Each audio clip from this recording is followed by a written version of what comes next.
Somebody is suffering from any illness or injury, God forbid, and they're bleeding. So first thing you have to do is stop the bleeding, obviously. You need to address the short term. But that's not enough. Symptoms have to be dealt with, but then you have to get to the root of the issue. And therein lies a major problem, because what is the root of the issue? What is it? Is it territorial? Is it religious? Is it pride? Is it shame? Is it history? Is it Islam versus Judaism? Or they like to call Islam versus Zionism? And how does Christianity fit into that whole picture? And very often, many people avoid getting to the root. And for maybe the obvious reason, because what you see at the outset, you just see death and blood and barbarism and atrocities. And so that alone preoccupies us. What do we do about that? The immediate solution. But that's just putting out a fire, at best. And even that, look how difficult it is to do. I also would like to add that I think we have now a unique opportunity. Besides the fact that everything has come to the forefront, which always is an opportunity because it's not under the carpet. Anti-Semitism, people are speaking their minds, whether we like it or we don't. You have a change of administration in the United States. And in many ways also shifts in Israel itself and its relationship with Iran. Things have been exposed. Till now everything was more threats undercover. Now we've seen things. And we know it's going to come to a head.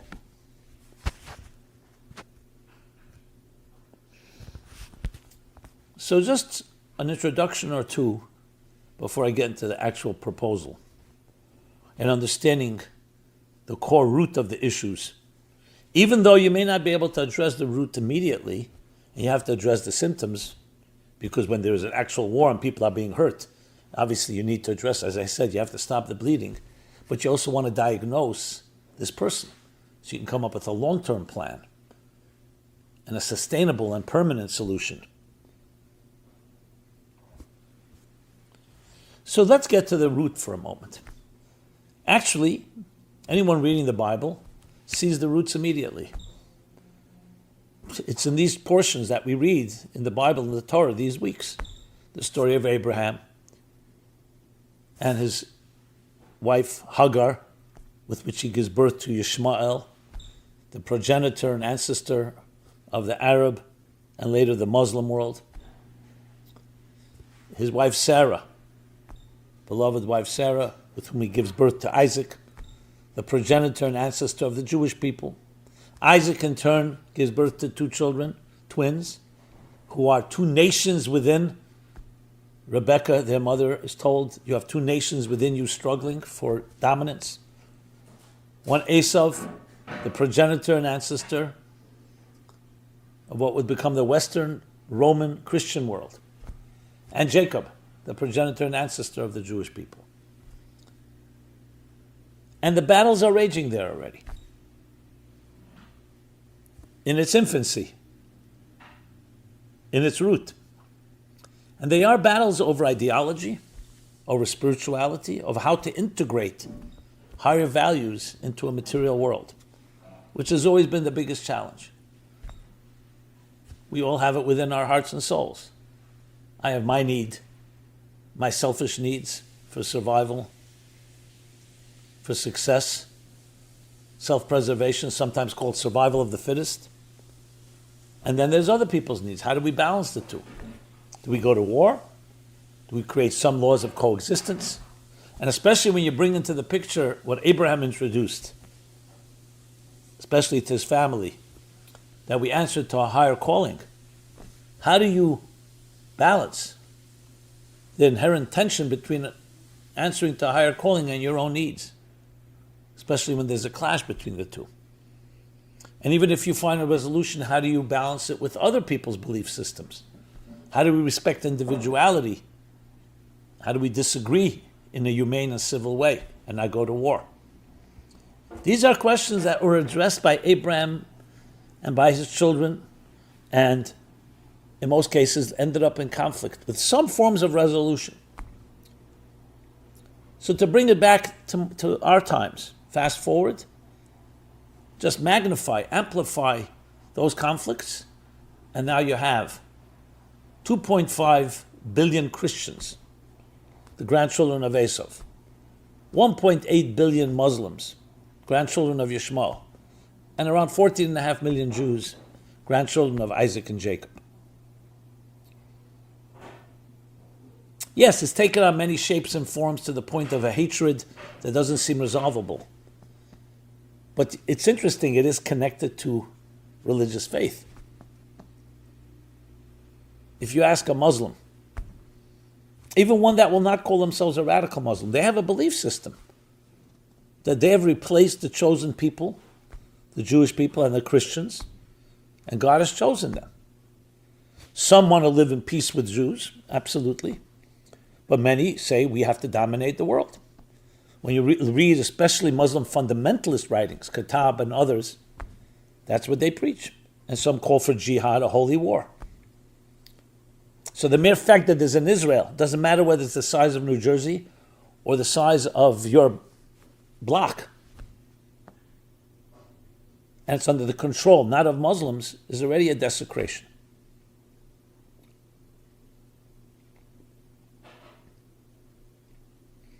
The Jewish people feel, based on the Bible, that this is our promised land, the Holy Land given to us, given to Abraham, given to the Jewish people, and the Arab-Muslim world. And I know that not all Arabs are Muslims, not all Muslims are Arabs, have plenty of their own land. Leave us be. Do you want to live here? So Israel has its way of dealing with Arab Israelis, and many say it's quite humane, even more humane than other Arab countries. But I don't want to go into all the details of that right now.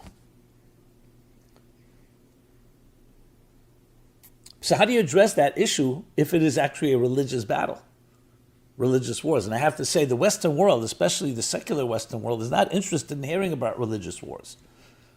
They want to believe that that's a thing of the past, of the Middle Ages. But you can't ignore that, because it's not about a territorial thing. You know, people think that everybody have their piece of land. There's a reason that the Arab world rejected the 1948 partition, even though it was a few slivers that were given to the Jews. Because as I said, even 1 inch, when you believe that your holiness should dominate, your mosques should be on every holy site, whether it's the Temple Mount or in Bethlehem or every Christian site, then it doesn't matter how much it is. Yeah, maybe to coexist, some people will say temporarily, let's agree to some, but not necessarily in the hearts and not necessarily by many. That's why it's critical to address the issue that we're all children of God, we're all children of Abraham. And what does God have in mind? What does Abraham have in mind? Especially when you invoke God. Allah Akbar. Allah is great. Is this a war between secularism and religion? Well, Kitab says it is. He feels the Western world, the Christians and the Jews, what they call the crusade, the Zionist crusades conspiracy, is all about decadence of a material world. And Islam is bringing in holiness, godly holiness. So some see it that way. That all we have to keep in mind as we present any type of long and short-term peace. And as I say again, it's critical to understand that real peace is win-win. This isn't about one side winning and one side losing. It's about victory for everyone. That's true and lasting peace. Now, of course, short-term, when you're dealing with an enemy, you can't have both winning, obviously. After the October 7th atrocities, you have to destroy anyone that is ready to destroy you. That's called self-defense. But especially when you talk about the bigger picture, that's where you ultimately want a win-win situation. And like I said before, let's go back to the medical condition. There's two aspects. There's the short-term stop the bleeding, and then there's the intervention necessary to build something bigger. So here are the 4 steps, the peace plan, that take into account both short and long term. We'll begin with the short, stopping the bleeding. So the stopping the bleeding, if you're dealing with someone that is ready to stop the bleeding, then of course you work with them. But if they've demonstrated they're not ready, well, furthermore, they're ready to actually draw blood. So in other words, you're dealing with an enemy that's ready to attack you and says, I'll attack you again. A lot like October 7th, or rockets being shot into Israel, whether it's coming from the Hezbollah, whether it's coming from Iran, wherever it may be. So you're dealing with not just a neutral situation, you're dealing with an active attack on you. So the short term is only one way: strength. To protect yourself and to eliminate the infection that has entered the body, that is causing the bleeding and causing the injury. Now, you always give someone the option, say, you can, if you stop right now and you surrender, and you stop shooting at us and stop attacking, so then, in a way, the bleeding right that moment has stopped, not yesterday's bleeding or 2 days ago. But at least you have that, but you don't have that situation. They call for a ceasefire. No, a ceasefire means literally stopping the attack. Totally. What was called at the end of World War II, unconditional surrender. In this case, stopping all attacks from any direction, returning the hostages uninjured, the remaining hostages, and just a cessation of all hostilities coming from those that are showing hostility. What do you think Israel will do then? Of course they'll put down their arms. They'll be wary. That's not a ruse and not some type of trick. But that's how you stop bleeding.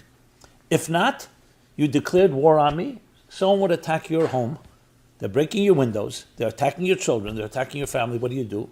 There's only one way. It's not because we like it, it's the last resort. Not only do you want to defend yourself, you want to go on the offense to eliminate any further threats. I guarantee it's not a long-term solution, but short-term, step 1 in the process is stop the negotiations and stop the fake, the diplomacy. Let me make that clear. I'm not saying negotiation is a bad thing, but only a negotiation that leads to a real cessation, not a negotiation where there's a type of moral equivalence between an attacker and a victim. You have grievances? We'll address that afterwards. The first thing, stop the bleeding. And the bleeding is stopped very straightforward. Total ceasefire from one side that has shot the fire. The other side will stop when you stop. Return of the hostages. Surrender, exactly. Are there consequences of what they did? I don't even want to address that. In this step of the peace plan, step 1 is that type of approach. So either it's done willingly, it's like somebody doesn't want to go to the hospital, or somebody doesn't want to let their bleeding stop. You have to then force them. If they do it willingly, great. If not, absolute with strength, with everything at our disposal, whether it's military, whether it's sanctions, to cut off all funding, but in an absolute way, not a halfway and leaving a back door open. Because then that you have the problem. It would be like a conditional surrender to the Germans and the Japanese. It wouldn't work. That's step 1. Peace out of strength. However, as we understand, that strength maybe creates a deterrent. If it's done willingly, that would be better. But if it's not, then you could vanquish your enemy. You could destroy Hamas, you could destroy Hezbollah. Some say you can't, because they'll always be the enemy. But let's even assume that you could stop the violence by force, what Israel is trying to do. And if the sanctions are strong enough that Iran stops feeding it, at least for a while. But we all know that's not long-term. So we have 3 more steps that are necessary to be addressed. Let's address Iran. You have to always look at the head of the snake. Israel, like it is in all historical military wars, you always look to kill the head of the enemy. That's the best way to stop a war. Could people, not just symbolically, but also militarily and strategically. And that's what they did with Hamas, with Sinwar, with the other leader. Same thing with Hezbollah. Who are the leaders of Iran? So the Ayatollahs, religious leaders. So let's address them. Many say, and I think the consensus is such, that Iran itself, the majority of the people, are actually pro-Western in thinking and don't want any of this. They're being held hostage. So let's address the leadership. Let's not mince words. The leadership have to be given a total ultimatum. This is step 2. This is also part of, we'll call dealing with the symptoms. I'm working my way toward the bigger long-term solutions. And that is an ultimatum. You either stop all hostilities, stop funding, stop feeding, stop attacking, whether it's through proxies or whatever camouflage method, including the threats of building up a nuclear arsenal, or we do it the tough way. We'll eliminate the leadership. And I'm not describing how to eliminate, I'm not a military strategist, but you have to address that because that's where it all starts. Now, if this was a peaceful situation, a neutral situation, of disagreements, we could sit and talk. But we're talking about people who are ready to attack and are just have this irrational hatred that want to destroy Israel and the Jewish people. I understand all the excuses, but that's the bottom line. So that's the ultimatum. So if it's done peacefully, besides the fact that the Iranian people will be relieved, the world will be at peace. If it's not done peacefully, then you have to use every method at your disposal. And as you are in a declaration of war, you don't limit yourself. And you let them make that choice. It's your choice. Remember, when war is declared on you and you make believe that it's not been declared or it's only a half a war, that's the worst mistake you can make. If war has not been declared and there's still hope for peace, it's one thing. But once war has been declared and has been acted on, that's why an attack on a country, on someone's sovereignty, is considered a declaration of war. If one missile from Iran landed in the United States, what would that be called? And especially if there's a threat from war, you have to eliminate it entirely. That's step number 2. The third step is to create peace agreements with all the countries in the Middle East, just like the Abraham Accords did with the Emirates, with Kuwait, Bahrain, I believe it was. Create peace accords, cultural, economic, in every possible way. I understand it's complicated now because of the wars raging. It's not popular. Remember, those countries also are run by monarchs, and they don't want to upset their people because they want to stay in control. Their people, their sentiments are lean, or in most cases are with, unfortunately, either the perpetrators or their victims in Gaza or in Lebanon or wherever it may be. So I understand it's complicated, but that's what you want to work toward. Because in the process, going back to the medical conditions, stopping the bleeding, you also want to strengthen every part of the body that you could strengthen. And then isolate those areas that need more work or they are deeply infected. So whoever is ready to be a partner with Israel in peace, a partner with the United States, a partner with the Western world, absolutely pursue that.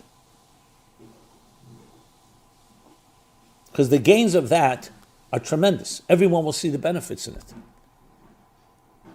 And that alone begins to develop a longer-term solution, because once you create a peace agreement, then in a sense, not only have you stopped the bleeding, you're actually building together. It may take some time, but imagine the entire region, Saudi Arabia, the other countries. Now, some countries would be more difficult than others, but start with the so-called low-hanging fruit and work your way out. All the countries in the Middle East are at peace with Israel? You tell me what kind of future that holds. Now, that all doesn't mean that there could be disagreements. There are disagreements between allies. And finally, step number 4, which is maybe the single most important, especially in the long term. A re-education of the Muslim world, especially the children in the schools. Who would have believed 80 years ago, when Nazi ideology dominated Germany, which spewed venom and hatred against the Jews and anyone they felt as being unwanted?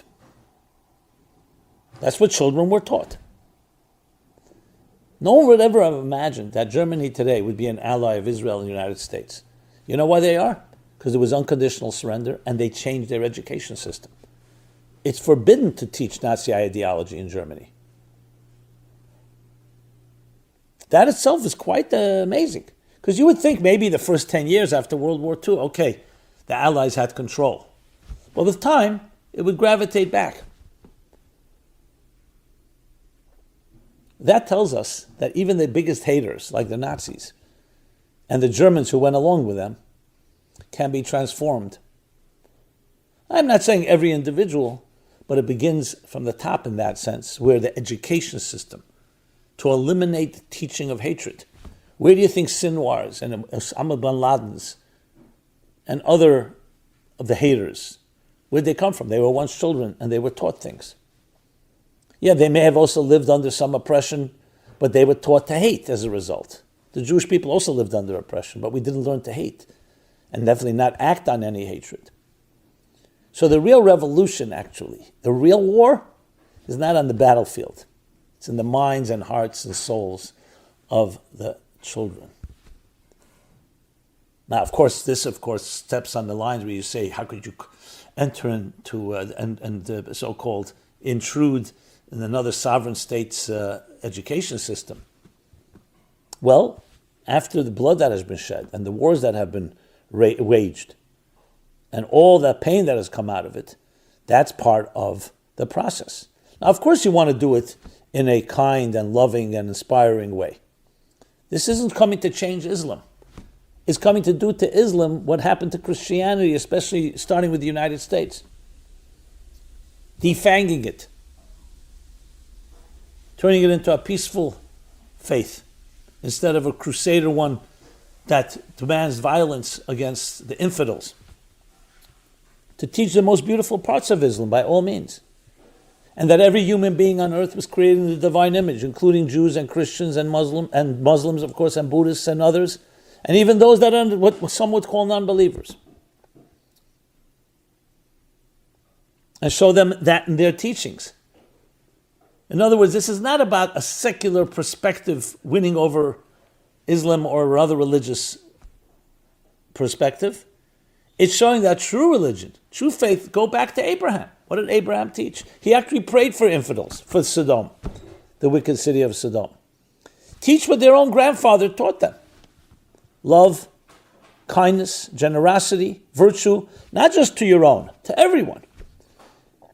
And if you meet someone that you feel you disagree with, or you consider to be decadent or corrupt, inspire them, illuminate them. What do you think Abraham did? He lived in a pagan world. They wanted to kill him for his faith and for his belief system. And he continued to teach, and he was persistent, and he prevailed. More than half the world sees Abraham as the father of all nations. I would say the entire world in some way, because the values we all cherish all go back to the Abraham, the biblical Abraham. This is what needs to be taught. And frankly, it should be taught to all people, not just to Muslims and Arabs, to Jews, to Christians, to Buddhists, to everyone, the Western world. The founding fathers of the United States, and I don't want to quote them because I don't want this to be an American campaign. It should be a universal campaign, which I'll address in a moment. But the founding fathers appreciated that. All people are created equal. All men are created equal, endowed by the Creator with inalienable rights. All people Because there's one God, and all of us are part of that God. Any religious person that does not believe that has major distortion in their faith and their religion. Now, of course, this requires a bigger plan, but I laid out 4 points in this 4-step peace plan that are developed properly. You have the ingredients and a formula for true, lasting, and permanent peace. And actually entering into a world, as the prophet says, where there will be no more sword against nation lifting a sword against another nation. Swords will be turned into plowshares.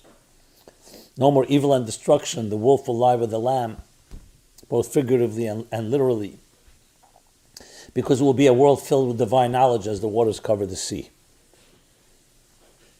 And finally, what this requires is both a grassroots effort, all of us participating. Today with social media, we can let our voice be heard.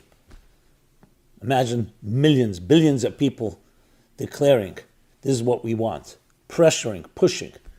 And yes, we need to inspire our leaders, or they need to inspire themselves. I hope they're listening to this, because they have a position, a unique position, because they have a prominent role, heads of state, leaders, to share a vision for the future. There's a vision here. It's not just about putting out the fires and stopping the bleeding. There's a vision where Islam rises to its highest point, as does Christianity, as does Judaism, as does all the faiths and all the schools of thought that are based on a higher moral system, and understand the importance of the diversity, but the harmony within diversity. Understand that violence and war and blood and hate does not fit into the equation. This could be taught, but it will require both an effort from below and an effort from above. I mean the grassroots and leaders. But we can't always wait for the leaders, because they may have political concerns and they may have other stuff that is distracting them. So I laid it out here best of my ability. I hope this does generate and trigger conversation, discussion, even debate. If you have other ideas, better ideas, great. The point here is, let's get to a place that we all value, and it's win-win for all of us. I have no doubt that if each of us does our part, and collectively the synergy creates that ripple butterfly effect, we can change the world. I hope my suggestions are taken the way they were intended from the heart, and I hope they have the intended impact. And may we merit, each of us, whatever background we come from, to witness in our time, in our lifetime, this total harmony of a diverse world with diverse beliefs and ideas. I said diverse. They don't have to be divisive. And as a synergy, each of us contributes to the cosmic symphony, the ultimate symphony of entering that age of true divine knowledge, not just the age of information, divine knowledge as the waters cover the sea. Complete, permanent, and total peace. Shalom. Thank you so much. Simon Jacobson here from meaningfullife.com. It's our website. Please subscribe to our offerings, to our YouTube channel. Please share this, what I would believe is a very powerful and relevant message. And love to hear your feedback, your thoughts, your comments, and your ideas. Thank you again. This program is brought to you by the Meaningful Life Center. Please help us continue our programs. Make even a small contribution at meaningfullife.com/donate.